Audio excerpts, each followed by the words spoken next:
Indian murder mystery. साल 2015 के सितंबर महीने में 20 तारीख की शाम को आप क्या कर रहे थे? आप शायद चाय पी रहे थे, शायद टीवी देख रहे थे, या फिर शायद दोस्तों के साथ बात कर रहे थे। लेकिन 2015 में, यानी आज से करीब 8 साल पहले, चंडीगढ़ के सेक्टर 27 के पार्क में पुलिस की एक टीम स्पॉट पर इन्वेस्टिगेशन कर रही थी। पुलिस को फोन आया था कि किसी आदमी की लाश पार्क में मिली है। उस आदमी को 4 गोलियां मारी गई थी। इन्वेस्टिगेशन करके जानने की कोशिश की जा रही थी कि मरने वाले का नाम क्या है, वो कहां रहता है, क्या करता है, और साथ में यह भी कि किसी ने उसे क्यों मारा। यह केस एक नॉर्मल मर्डर केस नहीं था। इस केस को खास बनाते हैं इस केस से जुड़े लोग। पुलिस को इन्वेस्टिगेशन के बाद मालूम हुआ कि मरने वाला था सुखमनप्रीत सिंह उर्फ सिप्पी सिद्धू, जो कि एक एक्स हाई कोर्ट जज का पोता था और खुद भी एक कॉर्पोरेट लॉयर था। मर्डर के चार्जेस जिस पर लगाए गए, उसकी मां हिमाचल प्रदेश के हाई कोर्ट की जज थी। कानूनी दांवपेच आपस में टकराने वाले थे। इंडियन मर्डर मिस्ट्री में मैं हूं तुषार आपके साथ। सुना रहा हूं आपको एक ऐसा मर्डर केस जो आपको हमारे लीगल सिस्टम के फ्लॉज से रूबरू करवाएगा और दिखाएगा हमारे सिस्टम की एक ऐसी सच्चाई जो कि अक्सर हमसे छुपी रहती है। आइए शुरू करते हैं the case of Sukhmanpreet Singh.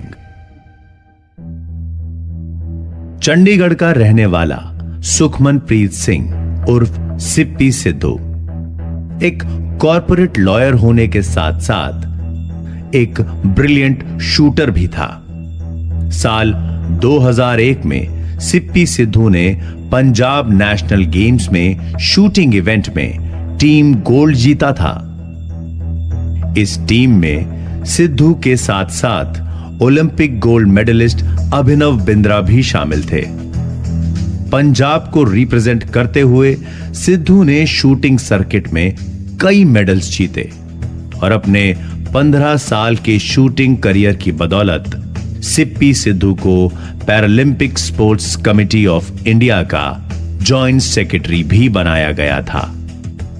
देखा जाए तो सब कुछ था सिद्धू के पास।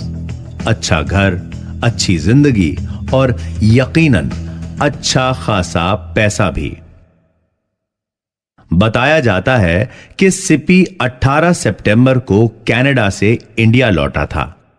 परिवार वाले खुश थे कि बेटा इतने दिन बाद घर आया है। सिप्पी भी खुश था। लेकिन 20 सितंबर के दिन शाम में जब सिप्पी अपनी मां के साथ घर पे था, तब उसने सोचा नहीं था कि अगले कुछ घंटों में क्या होने वाला है। करीब 9:30 बजे सिप्पी को एक फोन आता है। वो मां से कहता है कि उसे एक दोस्त से मिलने जाना है। अभी थोड़ी देर में आता हूं कहकर सिप्पी घर से निकल गया।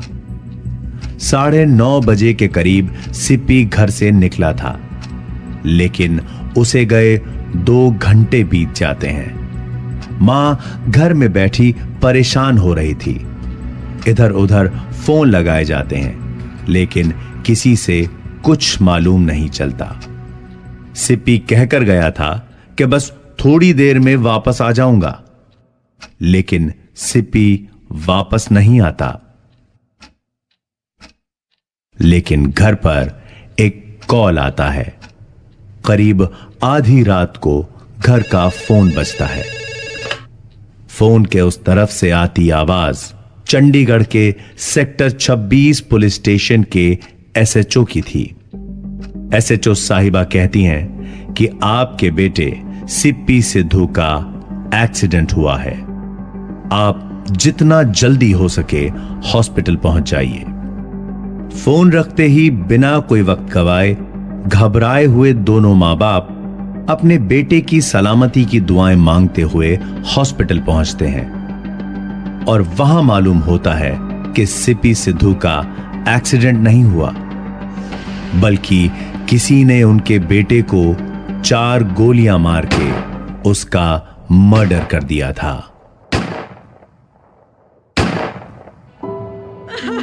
रो रोकर मां बाप का बुरा हाल हो गया। सिप्पी सिद्धू की जब मौत हुई तो उसकी उम्र 34 साल थी। घर का लायक बेटा, जिससे सब इतना प्यार करते थे, जिसकी दुनिया में बहुत इज्जत थी, उसे गोली मारकर इस दुनिया से रुखसत कर दिया गया था। A national level shooter, a corporate lawyer, an accomplished individual who was now lifeless, lying dead with bullets in his body. Hospital में पुलिस ने सिप्पी के मां बाप को बताया कि उन्हें एक कॉल आया। कॉल पर बात कर रही महिला ने बताया कि उसका घर चंडीगढ़ में सेक्टर 27 के पार्क के पास है। उस शाम वो औरत बैल्कनी में यूं ही टहलने आई थी तो उसे गनशॉट की आवाज सुनाई दी।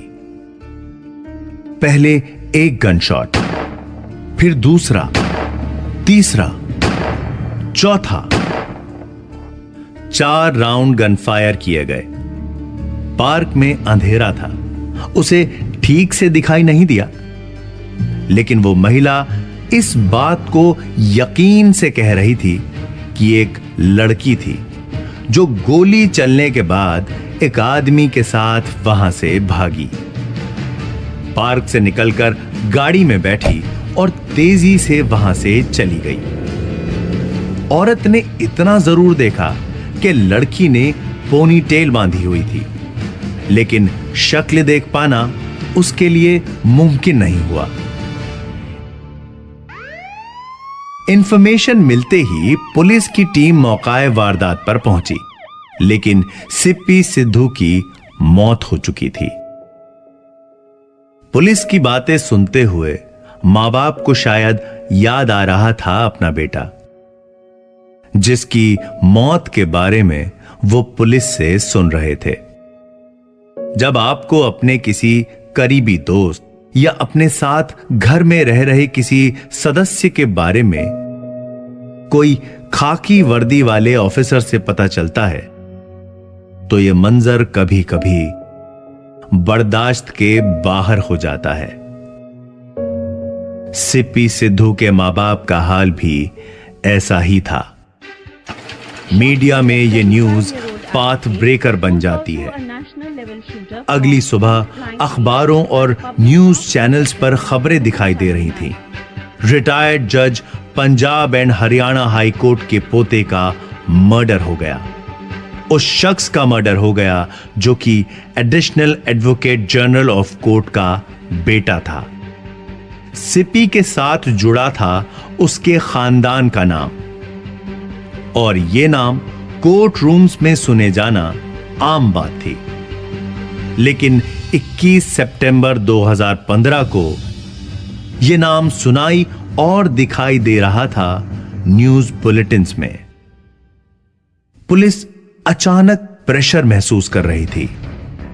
सिप्पी के परिवार ने कोर्ट रूम्स में बड़े बड़े पद संभाले थे। इन्वेस्टिगेशन पूरे दमखम के साथ की जा रही थी, लेकिन सिप्पी सिद्धू के कातिल को पकड़ना इतना भी आसान नहीं था। जंगल में सिर्फ एक शेर नहीं था, जंगल शेरों से भरा हुआ था। सिप्पी सिद्धू की फैमिली इन्फ्लुएंशियल थी, लेकिन पुलिस पर एक और जगह से दबाव आ रहा था।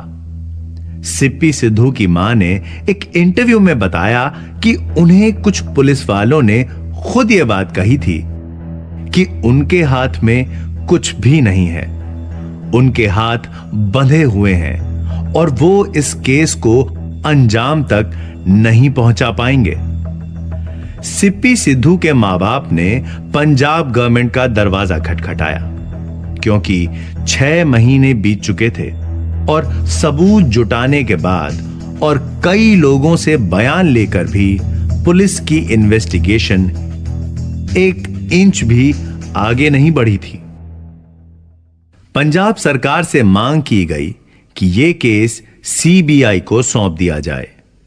मर्डर के 8 महीने बाद 13 अप्रैल 2016 को सीबीआई को यह केस हैंडओवर किया गया, लेकिन सीबीआई की हर लीड एक डेड एंड पर जाकर रुक जाती थी।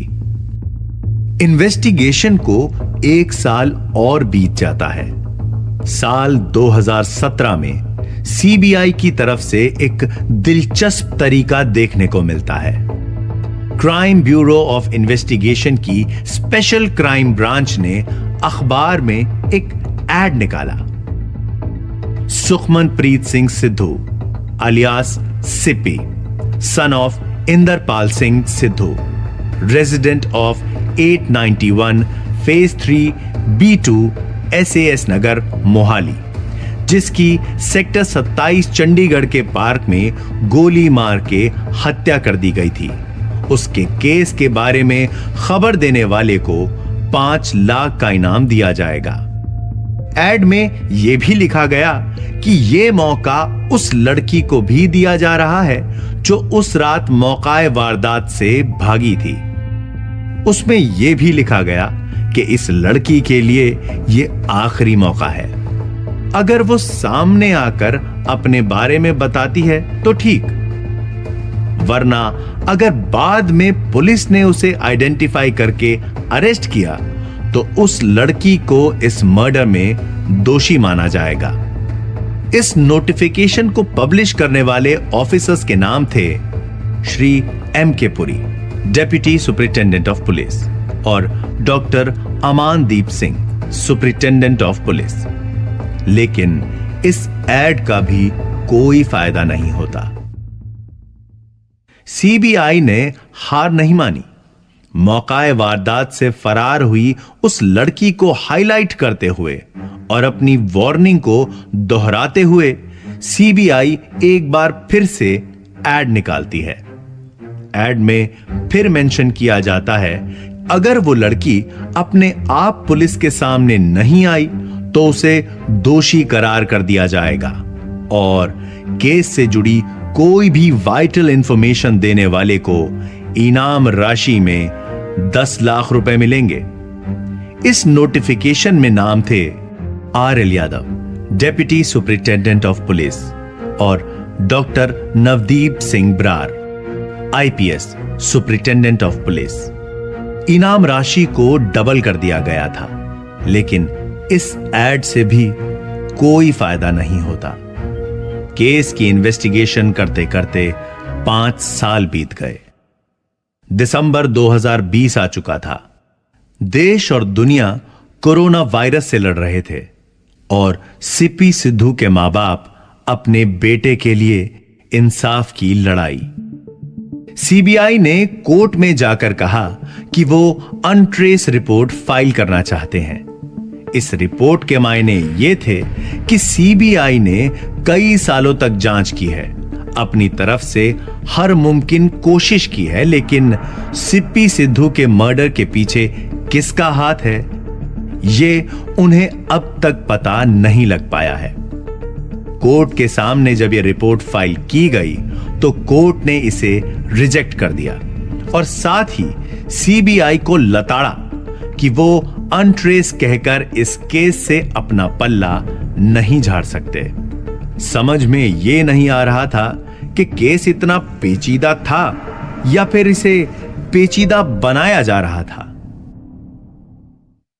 यह केस जब शुरू हुआ था तब 2015 से लेकर आज दिन तक सिप्पी सिद्धू की मां एक नाम ले रही थी, कल्याणी सिंह। कल्याणी सिंह सिप्पी सिद्धू की अच्छी दोस्त थी। दोनों परिवारों में अच्छे संबंध थे।